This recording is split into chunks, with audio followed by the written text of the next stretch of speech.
Thank you for joining us for the Tradex Foods 3-Minute Market Insight, the Monday morning pulse report for seafood purchasers. Some fast facts to start this week. Canada's East Coast haddock fishery got off to a slow start this year.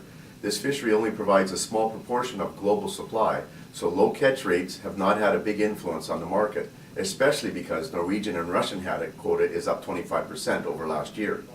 Prices for Russia pollock raw material rose 11% in the last couple of weeks. Why prices are rising is unclear, but I'm hearing that the Chinese may have found a new market for finished pollock products. And 7 pound and up H&G black cod prices are breaking the $11 mark, which is extremely high in comparison to historical averages. In the news this week, Chinese processors are starting to resist record high asking prices for North American halibut, cod, pollock, and salmon. In fact, I've heard that a lot of Chinese processors are considering sourcing a higher proportion of Russian raw material. Russia has improved its quality control monitoring practice, thereby satisfying more processors' purchasing standards. And now for an update on salmon. Everyone has heard that the Bristol Bay sockeye fishery has had a disappointing year, and that the Fraser River run is expected to be only 7 million fish, much smaller than the last year's record high of 34 million.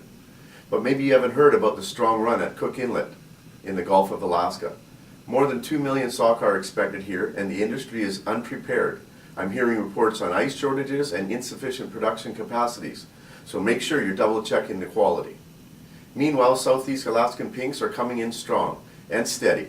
Landings in the region are 9 times greater than they were at the same time last year. With all the talk about Pacific salmon, it's important not to forget the market implications of its Atlantic counterpart. Atlantic salmon prices have plummeted. Prices for 1 to 3 pound frozen sea trim fillets recently dropped below $4 a pound.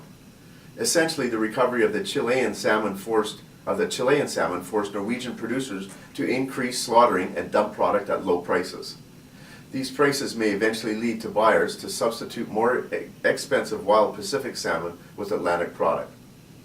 Thank you for joining me for the Tradex Foods 3-Minute Market Insight. This is Robert Reierson. Buy smart and eat more seafood.